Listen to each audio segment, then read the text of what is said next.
హరి ఓం శ్రీ మహాగణాధిపతయే నమః.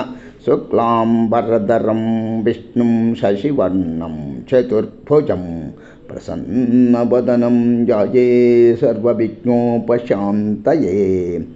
అగజానన పద్మార్కం గజాననమహర్నిశం అనేకదంతం భక్తానాం ఏకదంతముపాస్మయే.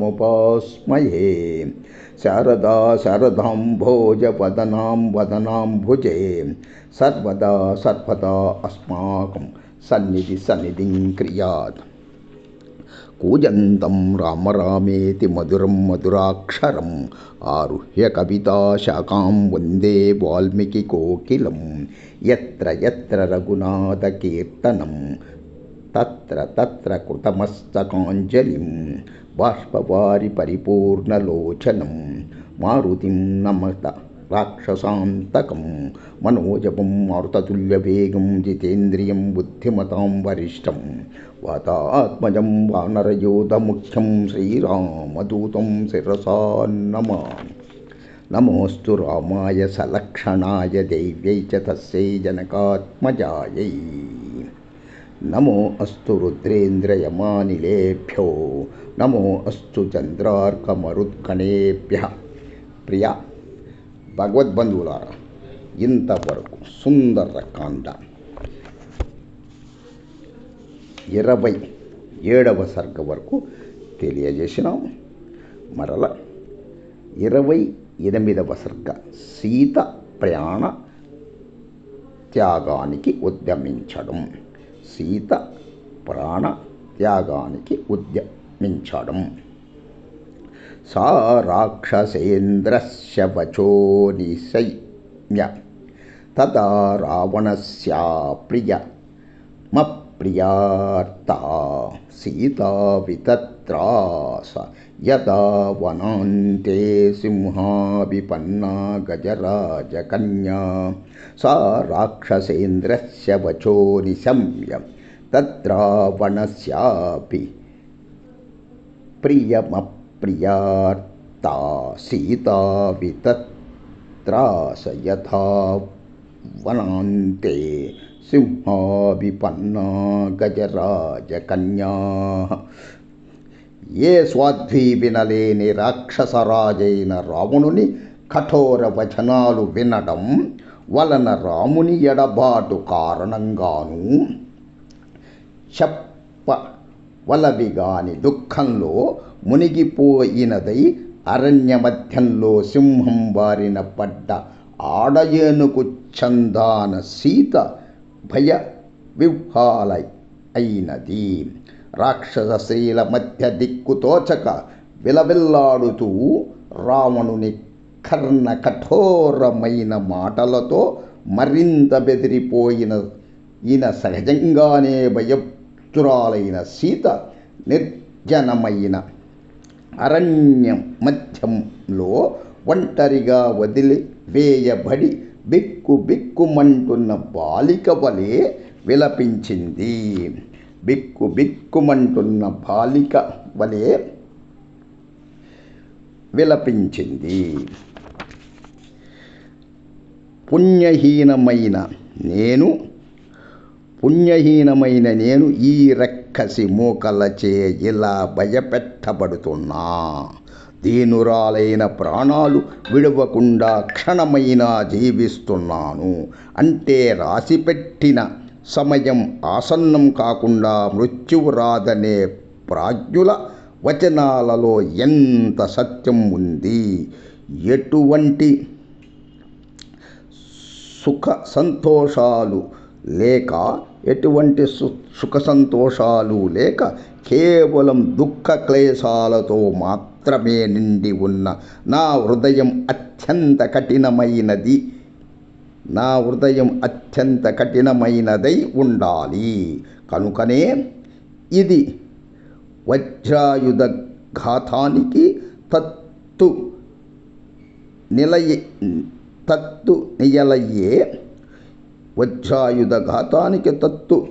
నియలయ్యే పర్వత శిఖరంలా 1000 ముక్కలు కావడం లేదు. ద్విజుడు ద్విజేతురునికి ఎన్నటికీ మంత్రం ఉపదేశించనట్లే నేను ఈ రాక్షసునికి నా మనస్సును ఇవ్వను కూడా. అట్టి పరిస్థితిలో భీతిగొల్పే రూపం గల ఈ రావణుడు నన్ను తప్పక చంపి తీరుతాడు. కనుక ఈ క్షణంలోనే నేను ఆత్మహత్య చేసుకోవడంలో ఎటువంటి దోషమూ లేదు. లోకనాథుడైన రాముడు గడువులోపు ఇక్కడకు రాకపోతే దురాత్ముడైన ఈ రావణుడు గర్భంలోని మృతపిండాన్ని శస్త్రచికిత్స ద్వారా ముక్కలుగా చేసి వెలికి తీసేటట్లు వాడి అయిన శస్త్రాలతో నా అవయవాలను ఖండాలుగా తప్పక నరుకుతాడు. అయ్యో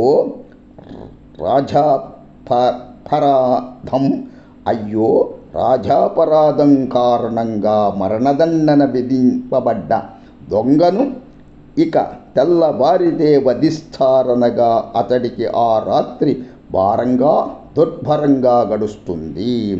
దుఃఖంలో మునిగి ఉన్న నాకు రావణుడు ఇచ్చిన 2 మాసాల గడువు పైన పేర్కొన్న దొంగ స్థితి వలె భారంగా గడుస్తోంది కదా. అయ్యో రామ, లక్ష్మణ, సుమిత్రాదేవి, అయ్యో రామ మాతవైన కౌసల్యాదేవి, అయ్యో నా తల్లి భూదేవి, దుర్భాగ్యురాలైన నేను ఇప్పుడు సముద్ర మధ్యంలో సుడిగాలికి గురైన ఓడమల్లే విపత్కర పరిస్థితులలో కొట్టుమిట్టాడుతున్నాను.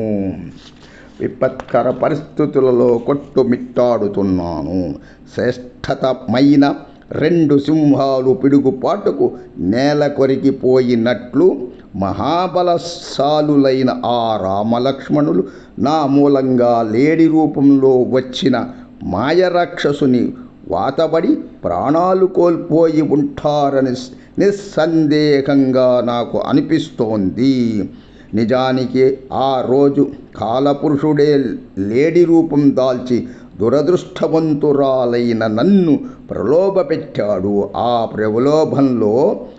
ప్రలోభంలో వివేకం కోల్పోయిన నేను ముందుగా రాముని ఆ లేడిని పట్టుకొని రమ్మని తరువాత లక్ష్మణుని పంపించాను. అయ్యో సత్యవ్రతుడు, దీర్ఘబాహుడు, నిండు చంద్రుని వంటి మోముగలవాడు, సమస్త ప్రాణికోటికి హితుడవు, ప్రియతముడవు అయిన ఓ రామా, తమకు విందుగా రాక్షసులు నన్ను చంపబోతున్నారనే విషయం నీకు తెలియదా? పతినే పరమదైవంగా ఆరాధిస్తున్నాను. రాక్షసుల దారుణ వచనాలను, బాధలను ఓర్పుతో సహిస్తున్నాను. కటిక నేల మీద శయనిస్తున్నాను. ధర్మాన్ని తూచ తప్పక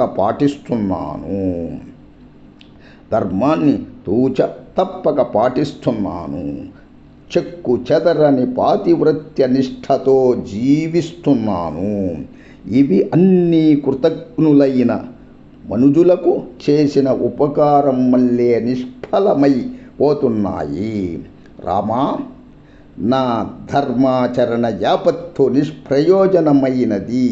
నా పాతివ్రత్య పాలన నీ ఏకపత్ని వ్రత నియమము నిరర్థకంగా అయ్యాయి. నీ ఏకపత్ని వ్రత నియమము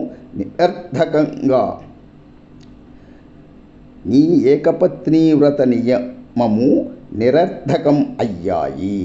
అందుకేనేమో నీ దర్శన భాగ్యం కరవైనది. నీకై కృషించి కళాకాంతులు నశించాయి. నిన్ను మళ్ళీ కలుసుకోగలనే ఆశ కూడా అడుగంటింది. రామా, పితృవాక్ పరిపాలనను నియమనిష్టతో పాలించి వనవాస వ్రతాన్ని పూర్తి చేయడంలో కృతకృత్యుడవై అయోధ్యకు తిరిగి వెళ్ళి శోకరహితుడవై నీ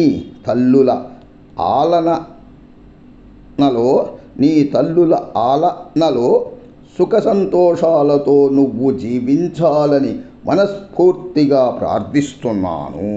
సుఖ సంతోషాలతో జీవించాలని మనస్ఫూర్తిగా ప్రార్థిస్తున్నాను.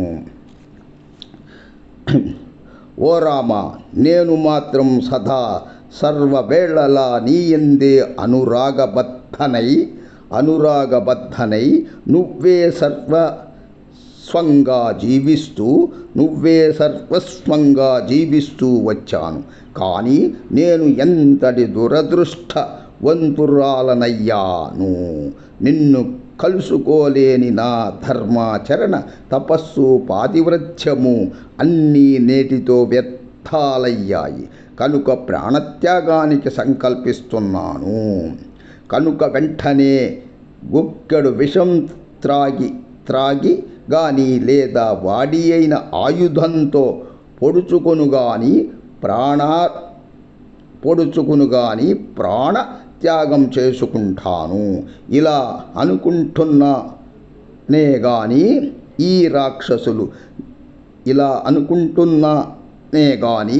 ఈ రాక్షసుల నివాసంలో నాకు విషం గాని లేదా వాడి అయిన ఆయుధం గాని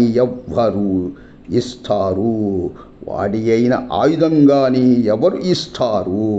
సీతాదేవి ఇలా పర్రి విధాల విలపిస్తూ సర్వాత్మ భావంతో రాముణ్ణే స్మరిస్తూ దుఃఖంతో కనిపిస్తూ నోరు పిడచగట్టుకుపోగా బాగా పుష్పించిన ఆ అశోక వృక్షం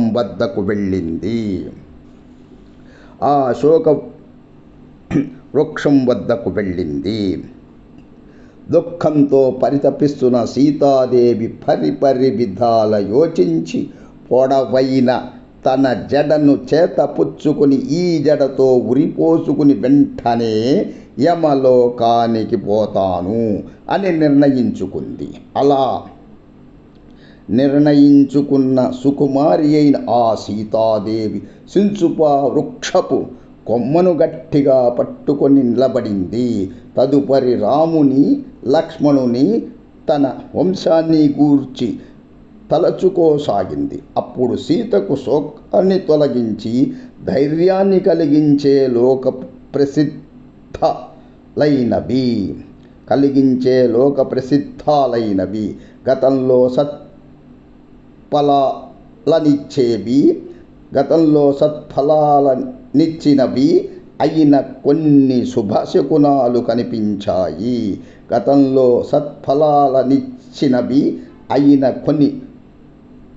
శుభశకునాలు కనిపించాయి. ఓం నమః శివాయ చ నమః శివాయ. సమస్త సన్మంగళాని సర్వే జనా సుఖినో భవంతు. లోకా సమస్తా సుఖినో భవంతు. శోకానిమిత్తాని తదా బహూని ధైర్యార్జితాని ప్రవరాణి లోకే ప్రాదుర్నిమిత్తాని తథా బభూ పురాపి సిద్ధాన్యుపలక్షితాని. ఓం నమః శివాయ చ నమః శివాయ. తదుపరి 29వ సర్గ. సీతకు గోచరించిన శుభశకునాలు. సుందరమైనది సుందరకాండ, సుందరమెందో సుందరము. సుందరమైనది సుందరకాండ, సుందరమెంతో సుందరము. సుందరమెంతో సుందరము. ఓం శాంతి.